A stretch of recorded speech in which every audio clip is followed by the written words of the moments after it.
Okey, sudah pukul 9 malam. Hari ini kita masuk ke kelas yang ke-9. Semua dengar dan dapat melihat slide saya, betul tak? Dapat mendengar dan dapat melihat slide saya. Okey, hari ini kita masuk topik yang sangat menarik. Kalau ada guru yang memasuki slot ini, bagus. Kongsikanlah maklumat ini kepada anak-anak murid kita supaya sama-sama kita belajar dan dapat mengelakkan kesilapan-kesilapan ini dalam penulisan. Tujuan saya berkongsi maklumat dan juga informasi ini ataupun kesilapan-kesilapan ini ataupun kesalahan umum ini supaya kita dapat mengelakkan kesilapan yang akan menjejaskan impression dalam pemarkahan. Okey, tanpa membuang masa, saya akan terus mula kerana sudah pukul 9 malam. Nanti kalau ada sesi soal jawab, boleh tanya kepada saya jika ada sebarang kekeliruan. Jika saya dapat jawab hari ini, saya akan jawab. Jika saya ada bidang yang mungkin saya tak dapat jawab ataupun saya perlu buat rujukan, saya akan jawab kemudian, jangan bimbang.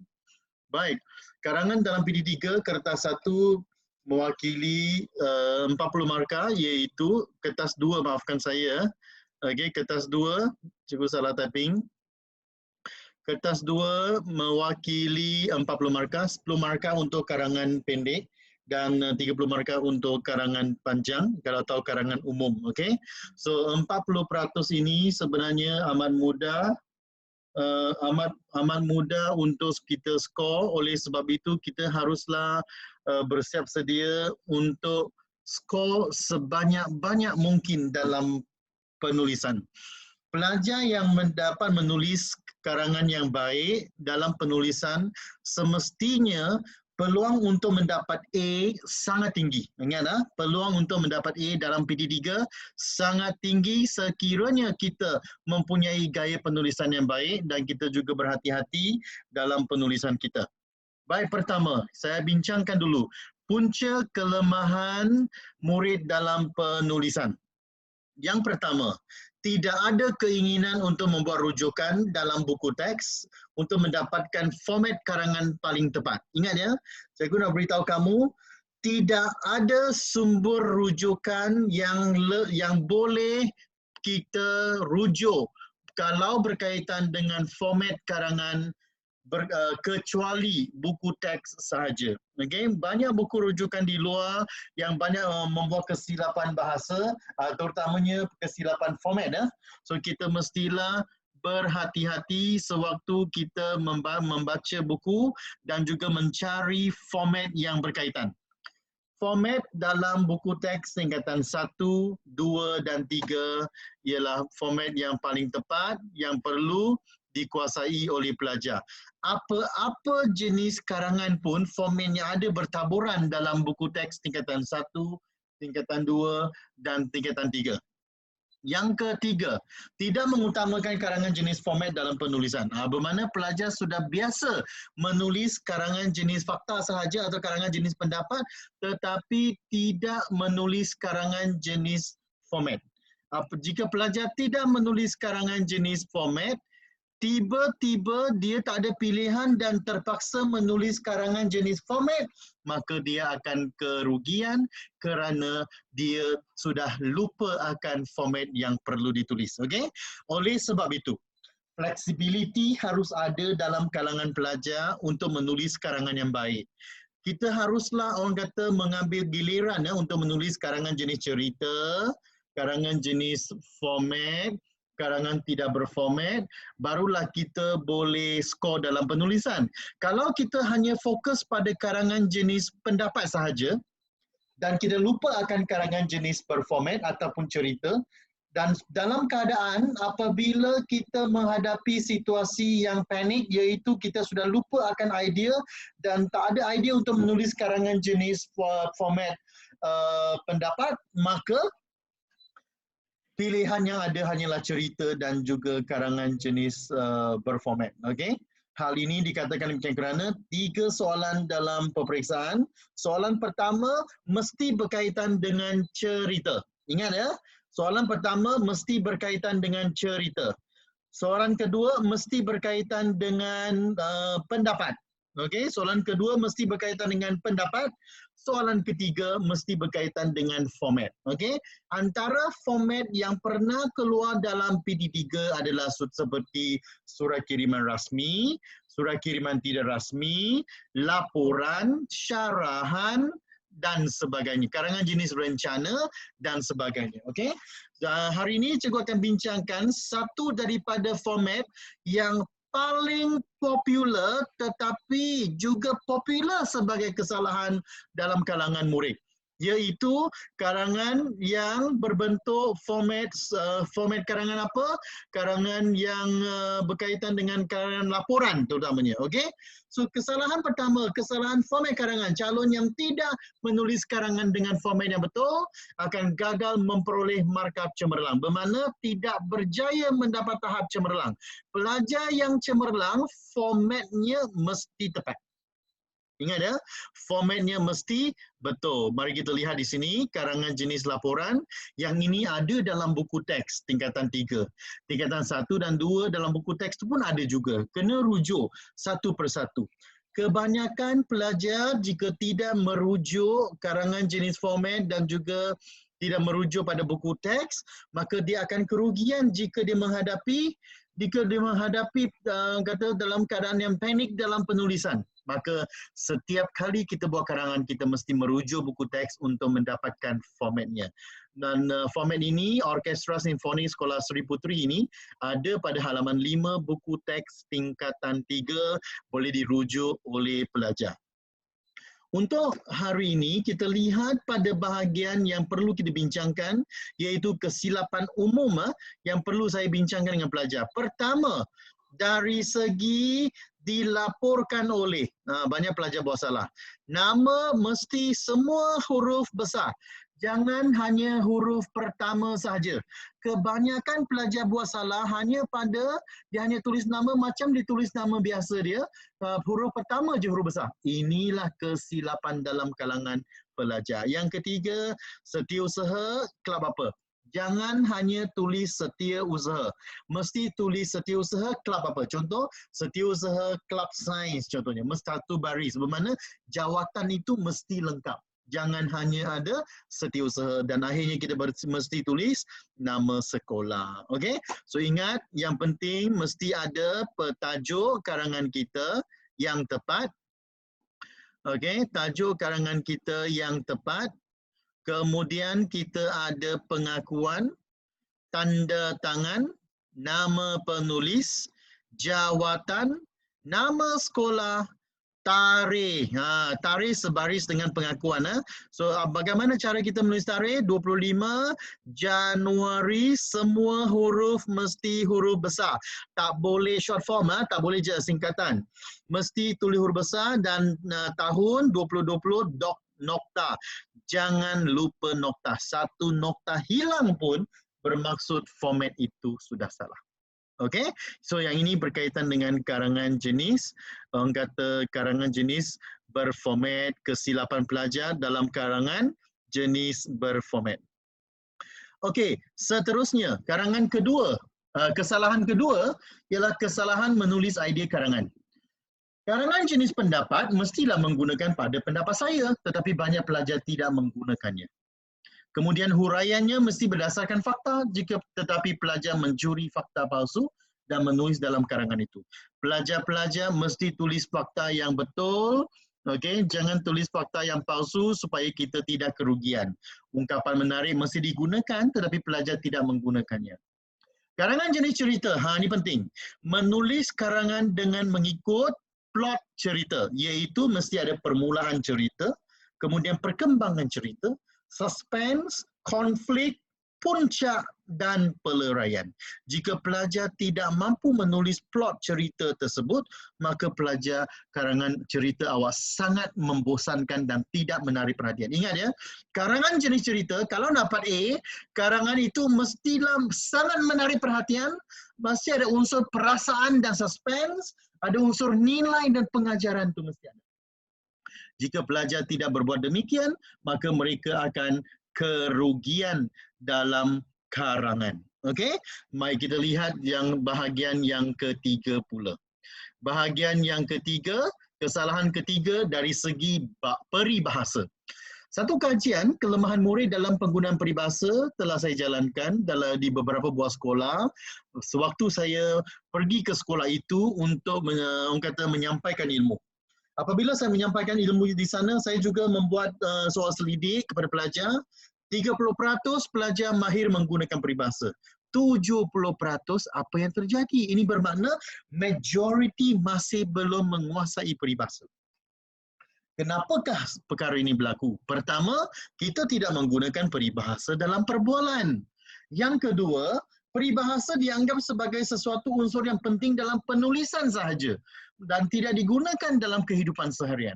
Maka terjadilah pelajar yang tidak kenal akan peribahasa, dia hanya kenal peribahasa yang dihafalnya.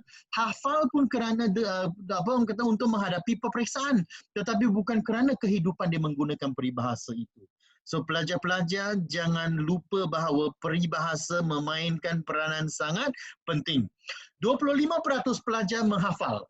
Okey, ilmu menghafal ini sangat orang kata sangat leluasa. Sudah menjadi satu budaya di Malaysia. Murid-murid kita sudah biasa dengan teknik penghafalan ini. Apabila mereka menghafal, mereka hanya menulis apa yang dihafal. Maka apa yang difaham, apa yang dihayati tidak ditulis. Apa yang dihafal saja akan ditulis, maka mereka akan membuat kesilapan. Maka kesilapan-kesilapan umum adalah seperti salah fakta, iaitu maksud peribahasa itu sudah salah. Tidak mahir, tidak kenal peribahasa dan tidak pernah menggunakan peribahasa dalam karangan. Ya, masih ada pelajar yang tidak memasukkan peribahasa dalam karangan. Walaupun mereka sedar bahawa unsur peribahasa ialah unsur penting yang boleh menyebabkan mereka mendapat markah yang tinggi dari segi bahasa. Okey? Ingat ya, ada pelajar langsung tidak menggunakan peribahasa. Kalau kita langsung tidak menggunakan peribahasa, bagaimanakah caranya dapat kita skor? Kita lihat contoh kesilapan. Rakyat Malaysia mestilah hidup bersatu padu, kerana bersatu kita teguh, bercerai kita roboh. Salah. Teknik penulisan ini salah. Tetapi banyak pelajar menulis begitu. Kita mestilah bekerja keras sehingga berjaya kerana alang-alang menyelup pekasam biar sampai ke pangkal lengan. Juga salah.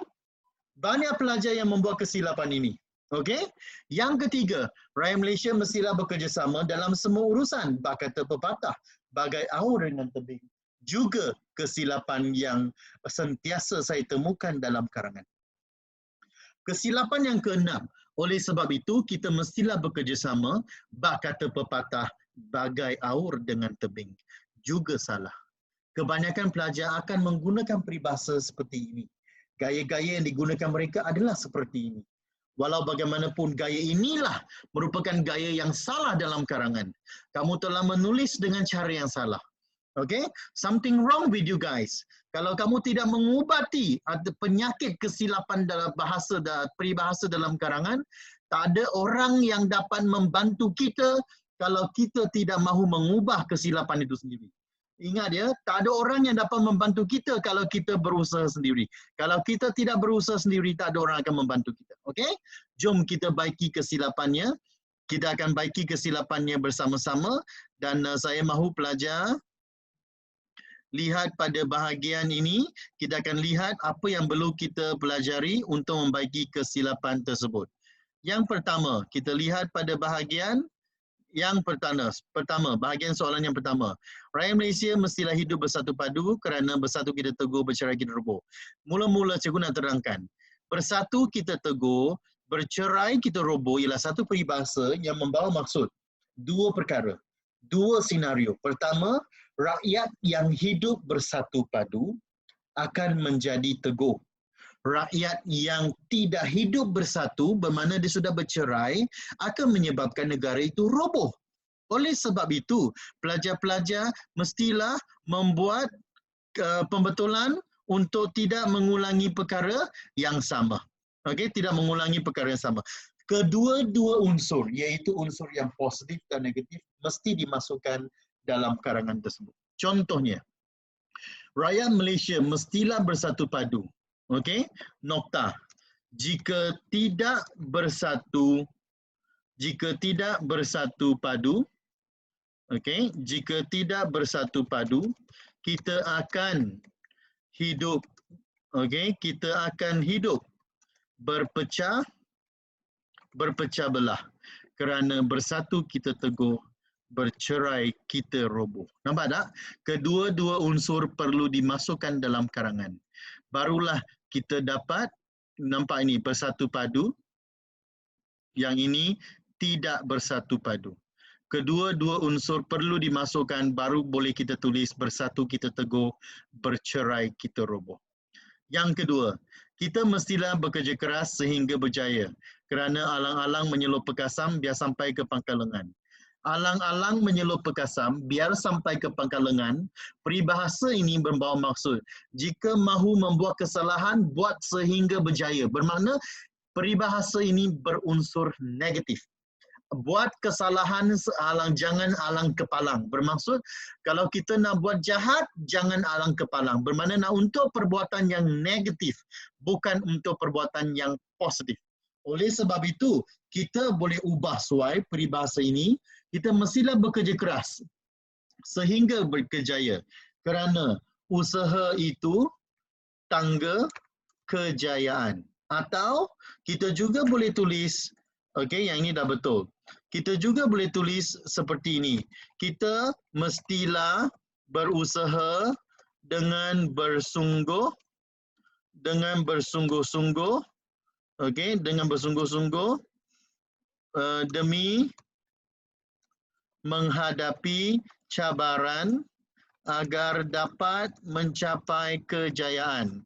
Kerana genggam bara api biar sampai jadi arang. Itu baru betul. Genggam bara api biar sampai jadi arang. Okey? Genggam bara api biar sampai jadi arang. Maka kita jangan buat kesilapan yang sama. Okey? Kemudian soalan seterusnya. Rakyat Malaysia, baik kita lihat ada soalan. Bolehkah tulis usaha tangga kejayaan? Boleh, tak ada masalah. Usaha itu tangga kejayaan atau usaha tangga kejayaan boleh. Rakyat Malaysia mestilah bekerjasama dalam semua urusan. Bak kata pepatah, bagai aur dengan tebing. Yang ini bukan pepatah. Pepatah ialah sejenis kiasan Melayu yang ada dua bahagian yang boleh dipatahkan. Okey? Dia ada dua bahagian yang boleh dipatahkan. Contohnya bersatu kita teguh, bercerai kita roboh, dipatahkan. Dia ada dua bahagian. Bersatu kita teguh, bercerai kita roboh. Yang ke bukit sama didaki, ke lurah sama dituruni. Okey. Satu lagi yang berkaitan dengan pepatah, seperti di mana ada kemahuan, di situ ada jalan, baru dianggap sebagai pepatah. Jika bukan pepatah tetapi ditulis oleh pelajar sebagai pepatah seperti ini, bermakna pelajar tidak mempunyai ilmu tentang peribahasa. So, yang ini bagai aur dengan tebing ialah perumpamaan. Jika mahu menulis perumpamaan, mesti ada perkataan seperti bagai, umpama, seperti, laksana, macam, okey, bagai, apa lagi, laksana dan sebagainya. Semua itu dinamakan sebagai perumpamaan. So, apa yang boleh kita tulis? Rakyat Malaysia mestilah bekerjasama, okey, dalam semua urusan. Dah, tak payah guna bak lagi. Kerana bagai dan bak sama maksud. Bagai aur dengan tebing. Okey? Kerana kita perlu, okey, kerana kita perlu hidup bahu membahu dan bantu membantu. Nampak tak? Hidup bahu membahu dan bantu membantu. Inilah orang kata teknik penulisan yang cemerlang apabila kita memasukkan makna peribahasa itu dalam karangan selepas kita menghuraikan konsepnya. Konsep kerjasama diikuti dengan bagai aur dengan tebing, diikuti dengan huraiannya yang membawa maksud peribahasa tersebut. Kerana bagai aur dengan tebing bermaksud hidup bahu membahu, hidup sokong menyokong, hidup bantu membantu, saling memerlukan. Okey? Baik. Oleh sebab itu, kita mestilah bekerjasama bagai aur dengan tebing. Juga salah lah. Okey, bekerjasama menghadapi kesusahan dan kesenangan. Okey, bekerjasama menghadapi kesusahan dan kesenangan agar kejayaan dapat dicapai bersama-sama. Hal ini dikatakan demikian kerana ke bukit sama didaki, ke lurah sama dituruni. Ke lurah sama dituruni ialah prinsip utama. Kena jelaskan ya, ialah prinsip utama dalam kehidupan yang mementingkan konsep bekerja ataupun konsep kerja sama. Itu cara yang betul. Kalau kita nak tulis, kita tulis yang betul. Kalau tak nak, jangan tulis yang salah. Okey? Jangan tulis yang salah, terutamanya peribahasa. Okey, sekarang ada soalan, ada orang tanya saya soalan, dia kata bekerjasama bagai aur dan tebing untuk menghadapi kesusahan. Boleh tulis begitu? Bekerjasama bagai aur dan tebing bukan untuk menghadapi kesusahan, tetapi bekerjasama menghadapi kesusahan dan kesenangan. Kerja sama bermaksud sama-sama menghadapi kesusahan dan kesenangan. Bukan hanya kesusahan sahaja. Jika kita tulis kesusahan saja, bagaimana pula dengan kesenangan? Maka Mariko kena berikan perhatiannya. Kalau nak tulis bekerjasama, mestilah susah dan senang kita hidup bersama-sama. Okey? Susah dan senang hidup bersama-sama. Kedua-dua perkara ini sangat penting. Mesti ada dalam konsep bagai aur dengan tebing. Kerana aur bermakna, tahu tak maksudnya aur dengan tebing tu apa? Saya nak tanya beberapa orang. Contohnya, saya nak tanya berpelajar. Apa maksud aur? Siapa tahu apa maksud aur? Bekerjasama bagai aur dan tebing untuk menghadapi kesusahan dan kesenangan, boleh terima. Okey? Boleh tak siapa Amjad atau Nur Damia, boleh tak beritahu saya apa maksud aur? Afiq Jalaluddin atau Aisyah Sufia, boleh tak beritahu cikgu apa maksud aur? Kita selalu tulis karangan bagai aur dengan tebing, tapi kita tak tahu maksudnya. So Eng Kai Sheng bagus. Aur di sini bermaksud sungai. Bagus, syabas sekali. Okey. Aur di sini bermakna sungai, dia kata. Okey. Salah. Okey, aur bermaksud bukan sungai. Dini, Kai Sheng, aur bukan sungai ya. Betul Cikgu Syifa. Cikgu Syifa hebat. Aur ialah sejenis pokok yang hidup di tepi sungai, iaitu buloh dan bambu. Okey. So kalau orang kata buloh itu, dia memerlukan tebing sungai untuk hidup. Jadi that's why kita kata bagai aur dengan tebing ya. Pokok buloh itu memerlukan tebing untuk hidup, supaya dia dapat menyerap akarannya, dapat menyerap air dan sebagainya. Dan tebing itu, tebing itu memerlukan pokok buloh supaya dia tidak mengalami kehakisan tanah, ataupun dia tidak akan mengalami, orang kata, menyebabkan tanahnya runtuh ataupun hakisan berlaku. Okey, so untuk mengelakkan landslide dan sebagainya di tepi-tepi sungai itu, maka kita tanam buloh. So pokok buloh itu hidup, orang kata, berumpun, hidup serumpun dan bekerjasama dengan tebing sungai untuk menjadikan tebing sungai itu sangat kuat. Itulah yang dinamakan sebagai bagai aur dengan tebingnya. So di sini pokok buloh ialah sejenis pokok buloh ialah aur ya, bukan sungai ya. Jangan buat kesilapan Kai Sheng ya. Alright, kita lihat seterusnya. Karangan kesalahan keempat iaitu kesalahan ejaan. Kesalahan ini berlaku apabila pelajar tidak cakna ataupun tidak peka akan ejaan. Tidak membuat rujukan terhadap karangan yang ditulis oleh mereka. Kemudian mereka juga kurang amalan membaca. Apabila kurang amalan membaca, ini yang berlakulah. Okey, so mengulangi kesilapan selepas dibaiki. Ada pelajar yang banyak membuat kesilapan. Apabila sudah banyak membuat kesilapan, dia masih lagi menulis kesilapan yang sama. Maka dia mengulangi kesilapan yang sama, ini membuat, orang kata, membazirkan masa sahaja. Banyak pelajar buat salah. Ada orang tanya saya, rakyat Malaysia harus bekerjasama bagai aur dengan tebing dalam semua urusan. Bekerjasama bagai aur dengan tebing dalam semua urusan, tak begitu tepat kerana bekerjasama dari segi apa? Nampak tak? Bekerjasama bagai aur dengan tebing dalam semua urusan. Apa jenis urusan? Kita tak boleh berikan penjelasan yang terlalu umum. Kalau penjelasan terlalu umum bermakna tak matanglah karangan kamu, Mariko. Okey? Karangan yang matang mestilah menjelaskan apa jenis kerjasama, apa jenis urusan, baru betul. Okey ya. So berhati-hati dalam penulisan. Okey, kita lihat kesalahan yang keempat ni, kesalahan ejaan. Kadang-kala banyak pelajar tulis salah. Ini antara kesalahan yang paling popular dalam kalangan pelajar. Kadang-kala mesti eja rapat. Satu, nampak dalam bawah sana, bak kata perpatah. Dalam BM tak ada perpatah, hanya ada pepatah. Tetapi pelajar-pelajar suka menggunakan perpatah. Saya tak tahu kenapa pelajar buat kesilapan seperti ini.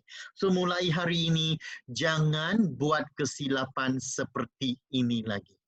Seterusnya, menganggap. Dia tulis mengganggap. Mana boleh kata akarnya anggap. Lepas itu imbuhannya meng. Macam mana lahirnya 2G tersebut? Banyak pelajar buat kesilapan antara 2G ni. So mulai hari ini, jangan buat kesilapan seperti ini. Kesilapan ini berlaku kerana pelajar tidak fokus sewaktu menulis. Kalau pelajar tak pasti akan ejaan, carilah kamus. Apa gunanya kamus yang ada di rumah itu? Jangan jadikan kamus itu sebagai perhiasan.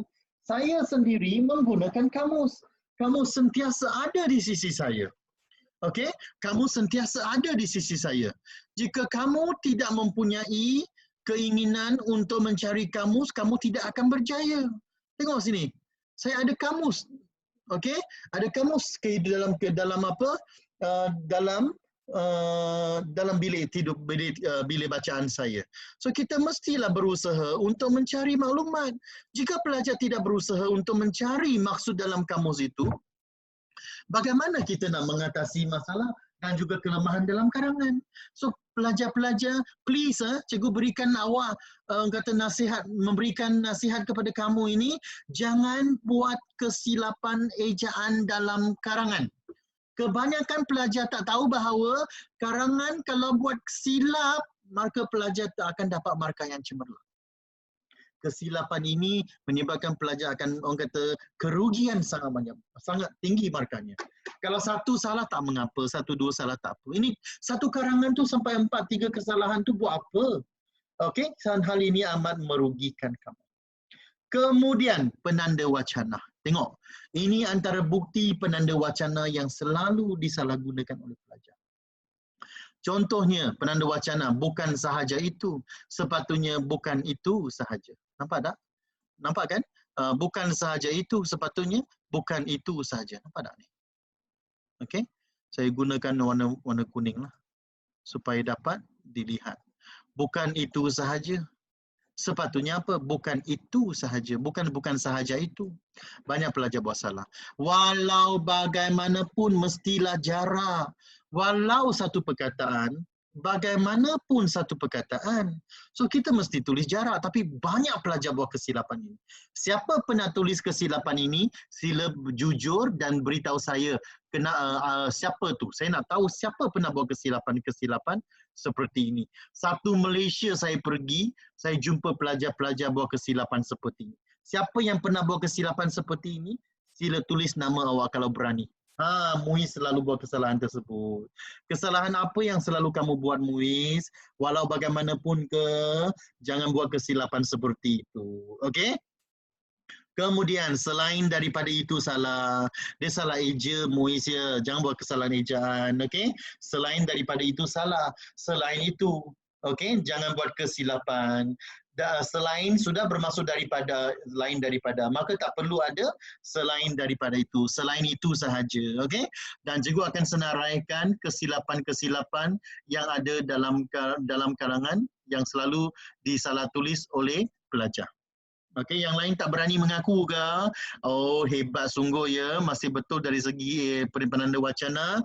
Ini bukti-bukti yang cikgu jumpai sewaktu cikgu menanda kertas, okey, dan cikgu menanda karangan pelajar, cikgu jumpa kesilapan ini. Cikgu, boleh saya cari artikel DBP di mana? Artikel DBP boleh dicari dalam majalah DBP lah, perlu belilah, okey? Tak bolehlah kita cari maklumat dalam internet saja, maklumat internet tak tepat. Cari maklumat dalam majalah DBP, subscribe majalah DBP. Kedai buku DBP, Google search kedai buku DBP online atau kedai di buku DBP dalam talian. Subscribe dari sana, setiap bulan dia akan post kepada kita. So bacalah artikel-artikel DBP dan cikgu dengan perasaan bangganya ingin berkongsi bahawa pada bulan April pihak DBP menyiarkan satu daripada artikel saya iaitu teknik menulis idea karangan untuk pelajar-pelajar dan bolehlah baca artikel tersebut ya. Dewan Pelajar, Dewan Siswa, Dewan Ekonomi, Dewan apa lagi, Dewan Masyarakat, Pelita Bahasa dan sebagainya perlu kita pelajari ya. Itu bahan-bahan ilmiah yang memberikan apa? Memberikan pengetahuan kepada kita. Okey? Baik, untuk membaiki kesilapan-kesilapan ini, saya nak buka kepada sesi soal jawab ini. Yang ini ada banyak kesilapan seperti selain daripada itu, bukan sahaja itu, walau bagaimanapun, di samping itu, justru itu, oleh kerana itu, ini adalah kerana, hal ini kerana, apa yang boleh saya ubah? Saya nak pelajar buka suara kamu, beritahu saya cadangan kamu, apa yang perlu kamu tulis, bermakna kita baiki kesilapan ini. Siapa boleh tolong saya yang pertama bagaimana? Jangan type ya, buka suara kamu dan beritahu saya di mana kesilapan itu. Sila beritahu saya supaya kita boleh saling sama-sama membaiki kesilapan tersebut. Jom kita sama-sama membaiki kesilapan tersebut. Soalan yang pertama, siapa boleh tolong saya? Saya. Siapa tu? Nafis. Nafis, yes. Nafis tolong saya yang pertama, Nafis. Selain daripada itu tu buang daripada. Sepatutnya apa? Selain itu. lagi, ada lagi tak? Ada lagi tak yang sama maksud?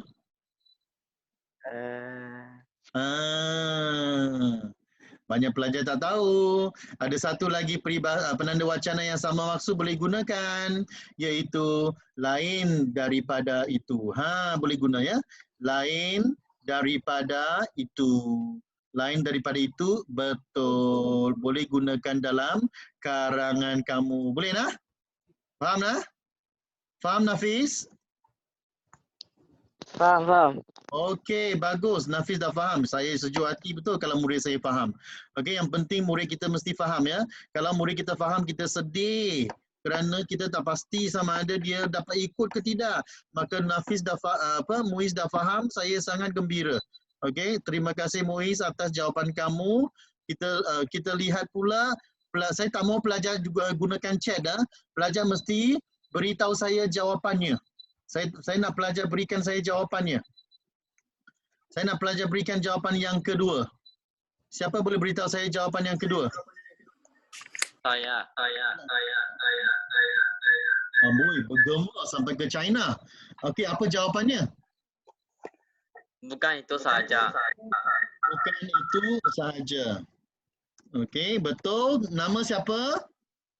Aisyah. Okey, Eng Kai Sheng. Tahniah, betul.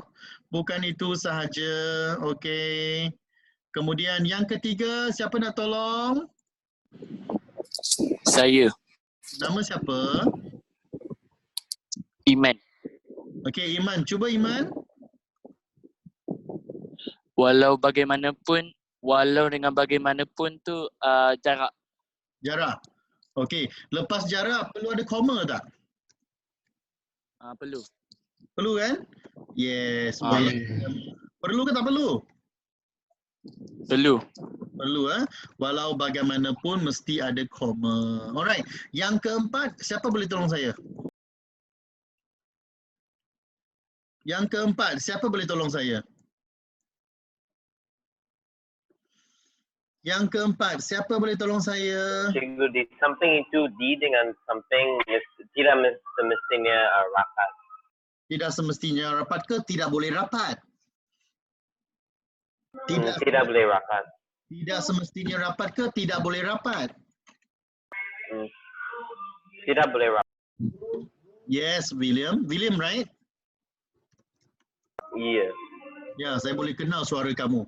Okey, suara jantan tu saya boleh kenal dah, hebat. Okey. Next. Cikgu, Ya, ada soalan. ya sila. Kalau di samping itu tukar jadi pada samping itu boleh ke? Tak boleh sayang, mesti di samping saja. Okey, terima kasih. Samping tu bermakna sebelah tu. Bermakna sebelah isi pertama ada isi kedua. Dia bukan pada samping. Tak boleh. Sebab pada tu untuk sandaran. D untuk tempat. Samping tu tempat. Bermakna di sebelah. Bermakna beside that. Bermakna di samping itu. Okey nah? Baik. Saya faham. Yang kelima. Siapa boleh bantu saya? Saya. Ya, apa jawapannya? Itu tu tak payah tulis. Justeru saja. Siapa tu? Aisyah. Aisyah, banyak pelajar akan tulis justeru. Saya nak beritahu awak, justeru pun salah juga. Tak boleh. Kita tak boleh tulis justeru di sebelah dia. Tak boleh guna justeru. Saya tulis ni. Justeru saja, koma, salah. Tak boleh Aisyah. Justeru bukan oleh itu. Maka kita mesti tulis oleh itu. Atau oleh hal yang demikian. Barulah betul Aisyah, faham? Okey, mesti tulis oleh itu atau oleh hal yang demikian. Barulah betul. Jangan buat kesilapan. Oleh itu atau oleh hal yang demikian. Faham tak? Aisyah faham? Faham. Okey, bagus. Mulai hari ini Aisyah jangan tulis justeru itu, jangan tulis justeru ya. Justeru untuk buat apa tu justeru? Justeru itu bermakna kita nak gunakan perkataan tu di tengah-tengah ayat bermaksud malah. Contohnya, Aisyah seorang murid yang rajin justru selalu bertanya soalan kepada guru. Ini bermaksud dia malah, maksudnya malahan ataupun orang kata lebih-lebih lagi. Nampak tak? So kita gunakan justru di tengah-tengah ayat, bukan di awal ayat sebagai penanda wacana. Aisyah faham tak? Faham. Bagus. Nombor 6, oleh kerana itu. Siapa boleh tolong saya?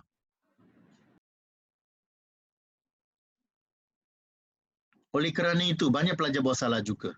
Siapa boleh tolong saya? Apa yang betul sebenarnya?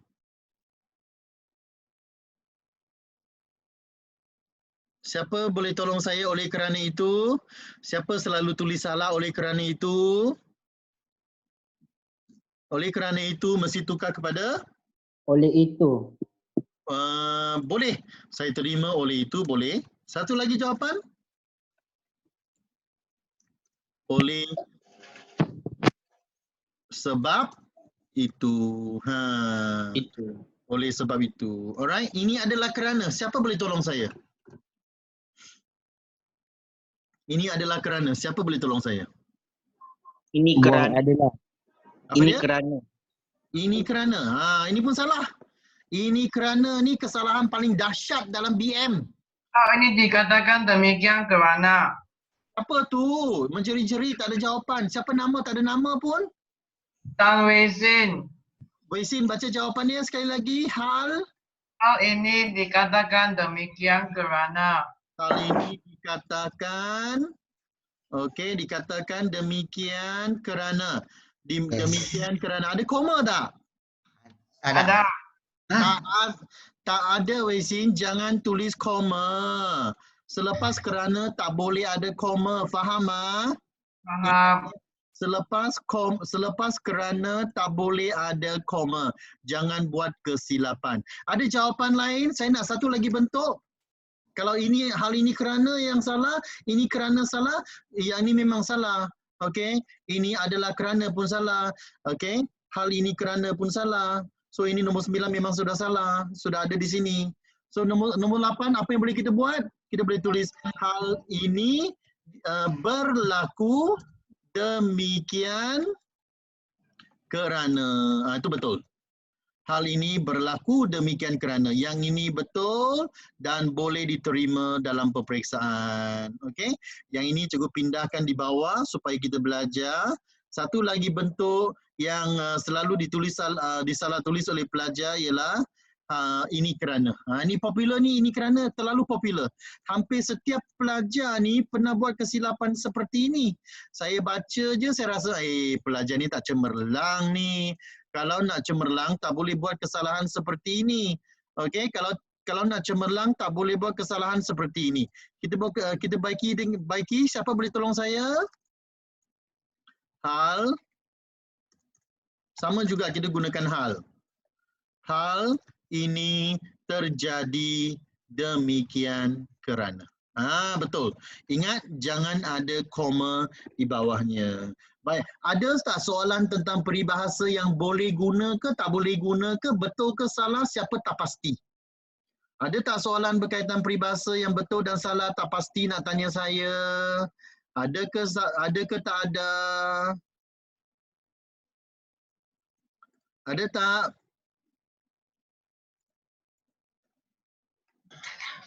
Ada. Apa dia? Tak faham. Apa yang tak faham? Tak faham bila nak guna macam mana. Maksudnya tak faham bila nak guna penanda wacana, betul? Penanda wacana. No peribahasa ya. Bukan. Ini penanda wacana. Ini penanda wacana. Penanda wacana biasanya ada pada awal ayat sebelum kita menerangkan ayat itu. So penanda wacana dan peribahasa berbeza. Penanda wacana ialah penanda yang digunakan pada awal ayat sebelum kita menerangkan ayat itu dan menulis ayat itu. Biasanya penanda wacana kita gunakan untuk orang kata untuk ada dia punya join ataupun link dengan ayat sebelumnya. Okey? So itu sebabnya kita guna penanda wacana. Ada tak pelajar yang ada penanda wacana yang tak faham atau tak pasti? Ada orang, jangan chat ya. Sila beritahu saya kerana saya tak nampak bahagian chat. Saya tak nampak bahagian chat itu. Kalau boleh kamu tunjukkan kepada saya mana bahagian tu. Hal ini dikatakan demikian kerana boleh. Hal ini dikatakan demikian kerana sudah ada di dalam jawapan saya lah, Eng. Okey, hal ini dikatakan demikian kerana sudah ada di sini. Nampak tak? Hal ini dikatakan demikian kerana sudah ada. So, hal ini dikatakan demikian kerana, hal ini berlaku demikian kerana, hal ini terjadi demikian kerana, boleh. Okey? Ada lagi penanda wacana nak tanya saya? Cepat sikit.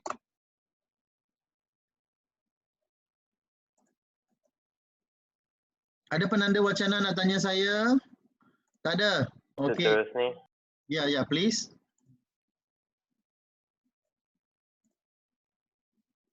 Apa penanda wacana nak tanya saya? Dari kacamata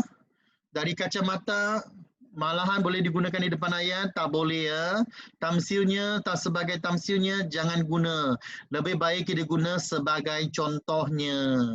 Okey, kita gunakan sebagai contohnya. Okey? Jangan guna tamsilnya, okey? Guna sebagai contohnya lebih baik. Guru-guru lebih suka pelajar tulis sebagai contohnya. Okey? Baik, kita lihat seterusnya pada bahagian ketanda baca. Banyak pelajar yang membuat kesalahan tanda baca dalam karangan. Tanda baca berlaku kerana pelajar memandang enteng ataupun orang kata pelajar tidak mempunyai persediaan awal. Cuba tengok tanda baca ni, Sambah Sarap. Dia tak boleh dash tapi banyak pelajar tulis dash. Lepas tu hal ini dikatakan demikian kerana tak boleh ada koma, dia tulis koma. Maka saya tulis, kalau pelajar saya tulis kenapa ada koma. Dia tak boleh ada koma tapi pelajar tulis koma. So ini kesilapan-kesilapan yang ada dalam kalangan pelajar. Okay? So ini kesilapan-kesilapan umum dalam kalangan pelajar. Contohnya tengok ni, bersatu padu ada dash. Tak boleh. Ibu bapa dekat. Siapa pernah tulis dekat macam tu? Salah lah. Mesti tulis jauh, maka jangan buat kesilapan ini. Ini kesilapan-kesilapan yang sangat umum yang selalu ditulis oleh pelajar. Jika pelajar terus membuat kesilapan ini, cikgu nak beritahu awak tidak akan maju dalam penulisan. Okey? Kesilapan ini terlalu umum tetapi banyak pelajar yang anggap kesilapan ini terlalu kecil. Cikgu, adakah memantau tingkah laku anak betul? Boleh. Memantau tingkah laku anak boleh. Memantau dalam English adalah observe, boleh terima. Okey? Terima kasih Angel. Baik, kita lihat seterusnya berkaitan dengan, ada lagi soalan ke tadi? Cikgu, peribahasa dikira sebagai berapa patah perkataan? Cikgu pernah baca dah. peribahasa dikira pernah jawab dah satu persatu. Peribahasa dikira satu persatu, kecuali di dan ke tak perlu kira. Cikgu dah pernah beritahu hal ini kepada kamu. Bila cantum, bila asing. Ini senang. Cantum jika ada 15 kata, cantum hanya ada apa? 15 kata majmuk yang mantap sahaja. Okey? Ingat, hanya ada 15 kata majmuk mantap yang perlu dikuasai oleh pelajar. Jika pelajar tidak mencari ataupun jika pelajar tidak mencari kata majmuk mantap, maka pelajar akan kehilangan. Okey, pelajar akan kehilangan markah. Hari ini cikgu nak kongsikan kata majmuk mantap yang juga boleh digunakan oleh pelajar, dan pelajar kena tahu kata majmuk mantap ini juga sebenarnya ada dalam buku Tata Bahasa Dewan. Guru-guru rujuklah buku Tata Bahasa Dewan jika ingin skor dalam penulisan. Okey, kalau nak murid kita skor dalam penulisan, ilmu dalam tata bahasa kita dan juga ejaan kita mestilah bagus. Kalau ilmu kita tak cukup tinggi, kita juga akan menghadapi kesilapan yang sama, dan kesilapan ini juga akan menyebabkan murid-murid kita menjadi mangsa nanti. Oleh sebab itu, kita bolehlah rujuk Tata Bahasa Dewan untuk mencari perkataan-perkataan kata majmuk mantap ada 15. Okey? Mungkin satu kelas nanti cikgu boleh buka kata majmuk itu ataupun satu kelas berkaitan dengan kata majmuk yang boleh dikuasai dan juga diperkenalkan kepada pelajar bagaimana kita eja rapat, bagaimana kita eja pisah supaya kita tidak membuat kesalahan ini. So cikgu nak beritahu, kalau kamu sudah tahu, kamu tak boleh buat kesilapan yang sama. Okey? Jika kita membuat kesilapan yang sama, kita akan kerugian. Okey? Dan cikgu nak beritahu awak bahawa ada beberapa perkataan yang perlu dieja rapat, beberapa perkataan yang perlu dieja pisah.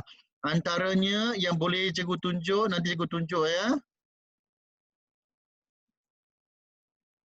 Okey, cikgu tunjuk kepada kamu antara perkataan yang perlu dieja rapat dan antara perkataan yang perlu dieja berpisah. Contohnya ejaan berkaitan dengan kala dan kali, yang ini juga perlu dieja rapat dan pisah, yang perlu ditulis dengan betulnya oleh pelajar. Sebentar ya, cikgu sedang cari dia punya button di mana tu untuk membantu kamu menulis ejaan yang tepat. Mana button saya tak nampak.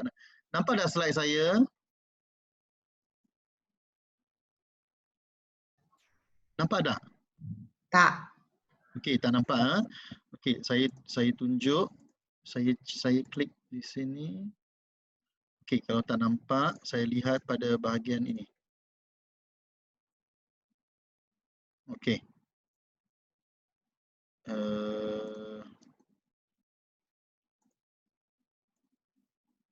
Okey, pertama, yang berkaitan dengan kala dan kali, jangan bimbang, tak perlu salin, cikgu berikan maklumatnya ke dalam bentuk PDF kepada kamu. Acap kali bermakna selalu, kita mesti tulis jarak, ada kala, apa kala dan apabila sama maksud. Barangkali bermaksud mungkin. Kadangkala, kerap kali, purbakala, manakala, seringkali, sediakala, tatkala, dahulu kala. Semua ini ejaan yang paling mengelirukan, banyak pelajar buat salah. Oleh sebab itu kita mesti buat rujukan yang tepat. Next, 15 kata majmuk sebagaimana yang cikgu beritahu tadi. 15 kata majmuk yang sudah mantap ialah 15 kata majmuk yang sudah mantap ialah antarabangsa, beritahu, bumi putera, jawatan kuasa, kaki tangan, kerjasama, olahraga, matahari, setia usaha, sukarela, suruhanjaya, tanda tangan, tanggungjawab, warga negara, pesuruhjaya. Golongan kata lain yang juga dieja rapat, peribadi, peribahasa, hulu balang, dini hari bermakna pada awal pagi, perikemanusiaan, sukacita, duka cita bermakna sedih, kepada, daripada, apabila, apabila dan apakala sama maksud. Walhal bermaksud padahal, manakala, padahal, dari hal, barangkali, kadangkala, dan bagaimana. Okey, semua inilah golongan kata lain dan golongan kata majmuk mantap yang dieja rapat. Selepas ini jangan buat kesilapan lagi. Boleh tak? Kalau boleh kita lihat seterusnya kesalahan yang melibatkan 1K dan 2K. Nampak tak? Banyak pelajar yang membuat kesilapan seperti ini. Kesilapan 1K dan 2K. Bagaimanakah kesalahan ini dapat kita baiki? Cuba kita lihat ya, ini lemah dari segi imbuhan. Kebanyakan pelajar tidak tahu bahawa kesalahan-kesalahan seperti ini hanya mampu ataupun hanya dapat kita baiki jika kita mempunyai ilmu imbuhan yang kuat. Dan hari ini saya kongsikan satu formula kepada kamu. Imbuhan ke hanya boleh menerima imbuhan an sahaja. Imbuhan ke hanya boleh menerima imbuhan an sahaja. Maka akan jadi kebanyakan, kerosakan, kecantikan, kecerdikan. Maka dia ada satu K di belakang sahaja. Kita tak perlu menulis 2K. Kerana imbuhannya ialah ke dan an. Kebanyakan pelajar dia akan tulis 2K kerana dibuat salah.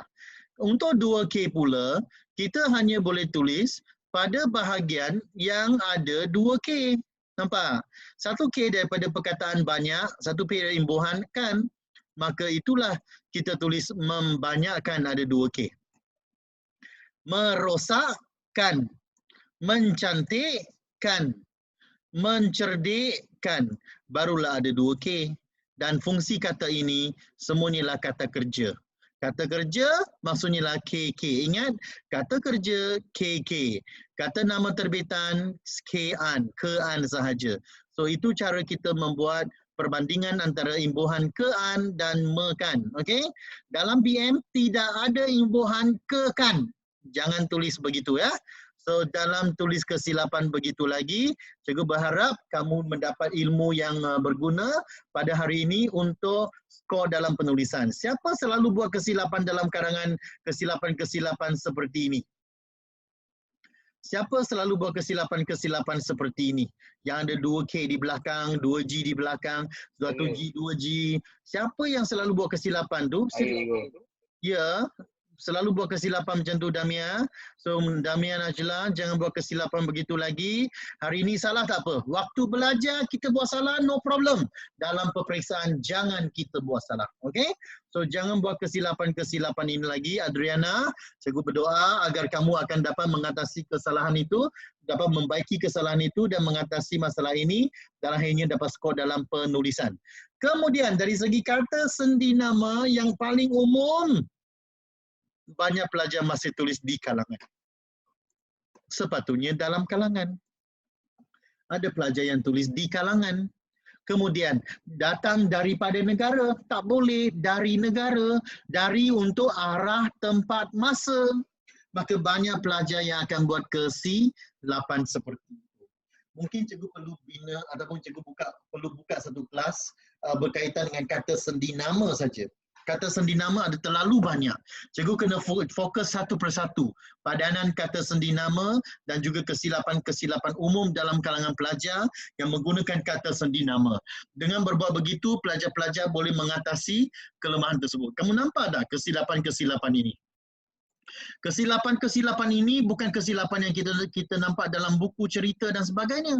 Ini karangan pelajar. Pelajar-pelajar membuat karangan seperti ini. Kalau pelajar saya boleh membuat kesalahan ini, kamu juga tidak lari daripada kesalahan ini. Okey, sewaktu saya menanda karangan pelajar, saya pastikan mereka tidak membuat kesalahan tersebut.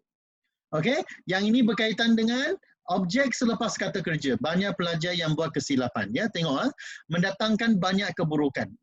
Ini mendatangkan banyak buruk, membawa banyak kesan. Sepatutnya banyak membawa kesan.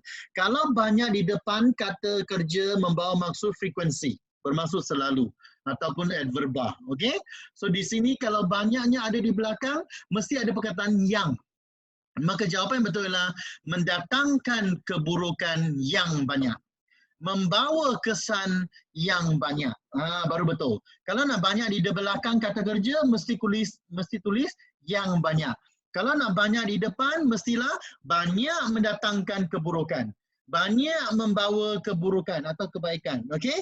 So itu cara kita tulis. Kerana banyak di depan kata kerja merujuk frekuensi, banyak di belakang kata kerja merujuk kepada objek, tetapi mesti ada yang.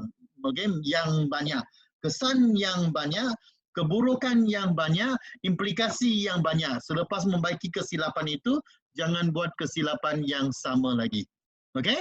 Dan kesilapan yang terakhir ni, yang paling teruk, yang paling serius pada hari ini ialah kesilapan pelajar yang merojakkan bahasa Melayu dengan bahasa Inggeris.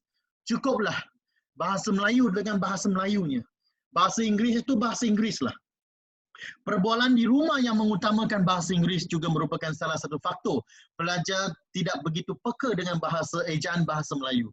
Ejaan bahasa Melayu tidak berubah. Kerana sejak tahun 2005, 15 tahun yang lepas, Kamus Dewan edisi keempat diterbitkan sampai hari ini, ejaan-ejaannya masih sama. Jangan anggap ejaan bahasa Melayu selalu berubah. Ejaan bahasa Melayu tidak berubah. Yang berubah ialah pengaruh media massa. Iklan, poster, sari kata atau majalah yang tidak berkualiti, surat khabar dan sebagainya membuat kesilapan-kesilapan seperti ini.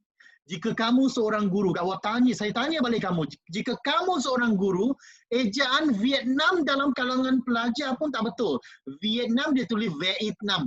Macam mana perasaan kita sebagai guru? Gangster dalam PM, gang ialah G-E-N-G, bukan G-A. Kalau G-A itu bahasa Inggeris. Serious, S-E-R-I-U-S, serious, bukan serius. Bukan S-E-R-I-O-U-S, itu bahasa Inggeris. Dalam bahasa Melayu, minimum, maksimum, tak ada minima, tak ada maksima. Dalam English pun minimum and maximum. Tak ada minima, tak ada maksima. Tetapi pelajar-pelajar suka menulis minima, maksima. Aduh. Dan satu lagi, cuba tengok kesalahan yang bawah dalam slide tu. Pakistan. Ini bermakna pelajar itu tak ada pengetahuan. Nama negara Pakistan pun boleh buat salah. Dia tulis, sepatutnya dia tulis Pakistan, P-A-P-A. Bagaimana kesalahan-kesalahan seperti ini boleh terjadi? Saya berharap pelajar-pelajar tidak mengulangi kesalahan yang sama. Banyak kesalahan yang ada dalam karangan, cikgu hanya mampu senaraikan 10 yang terawal, yang gawat, yang serius, yang terlalu orang kata mempengaruhi pemarkahan. Dan cikgu berharap pelajar-pelajar tidak akan mengulangi kesalahan yang sama. Cikgu nak awal dari masa ke masa, okay, ingat dari masa ke masa atau dari semasa ke semasa, orang kata layarilah laman blog saya, cari maklumat yang betul. Ada maklumat tentang penanda wacana di situ. Okay, lepas tu kalau nak maklumat itu boleh email kepada saya akan bantu memberikan maklumat tentang penanda wacana. Senang saja. Kamu pergi ke Google, kawasan Google search tu, lepas itu cari je penanda wacana, blog Cikgu Tan. Okey? Cikgu jika tiada perkataan bombastik dalam karangan, adakah akan dapat markah tinggi? Ya. Guru-guru di sekolah tidak suka pelajar menulis perkataan bombastik. Biasanya tutor ataupun guru-guru tuition di luar yang tidak tahu akan teknik penulisan yang betul ataupun yang mengajar beranggapan bahawa kata-kata bombastik ialah hidangan utama yang menyebabkan pelajar dapat A, you are wrong. Idea sangat penting, mesti jelas dan matang. Huraian mesti lengkap dan juga jelas. Okay? Kemudian contoh yang baik, kemudian impaknya dan kesimpulan. Itu masuk dari segi penulisan. Cikgu nak beritahu awak, perkataan bombastik tidak digalakkan dalam penulisan. Jangan tulis perkataan bombastik dalam karangan. Ada pelajar yang tulis perkataan yang langsung saya tak faham. Okey, contohnya, kerajaan dan ibu bapa perlulah berkong-kali-kung untuk mengatasi masalah ini. Apa yang cuba dicakapnya berkong-kali-kung? Aduh, apabila semak dalam kamus, rupa-rupanya berkong-kali-kung tu bermakna bekerjasama. Aduh. sakit hati saya. Pelajar-pelajar, daripada awak tulis perkataan yang sukar difahami, tulislah perkataan yang mudah dan juga ringkas, bekerjasama. Awak tingkatan 1, 2, 3, bukan tahap universiti, tak payah guna perkataan-perkataan bombastik.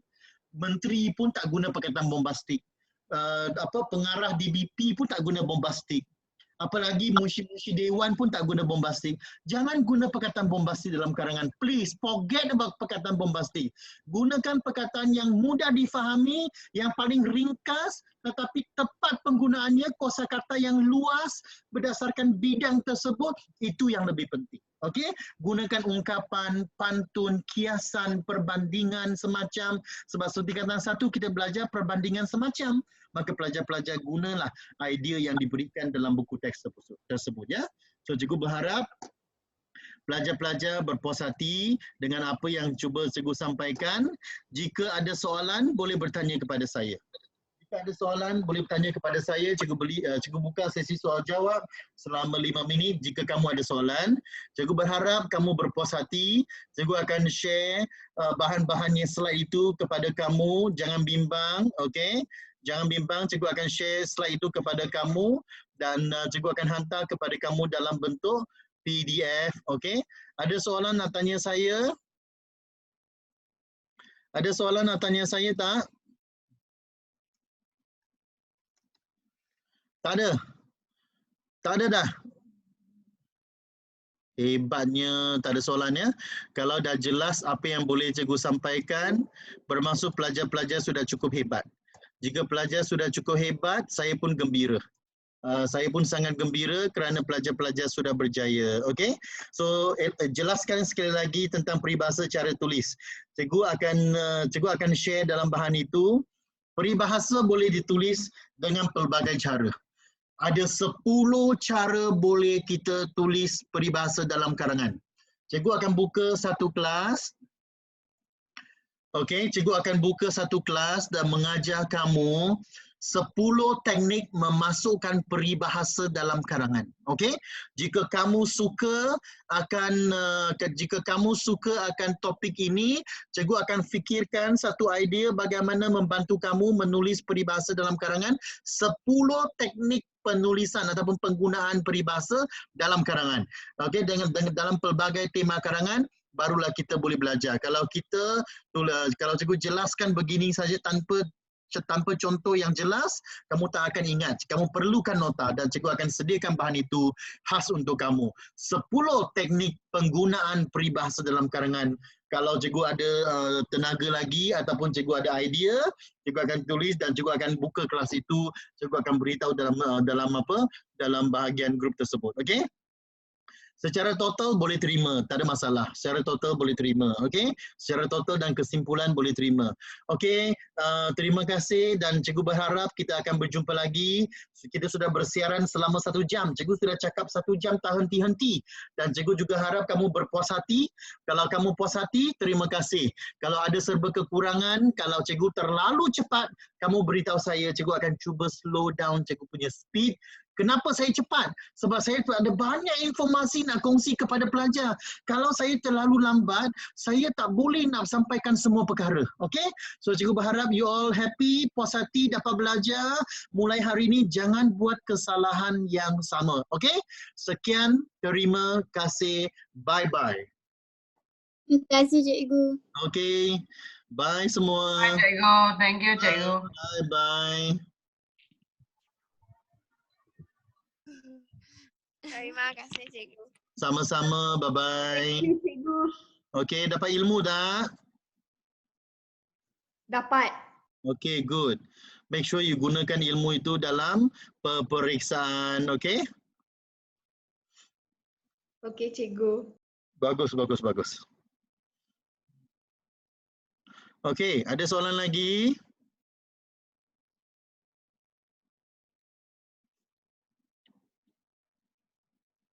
Okey, Vincent, bye-bye.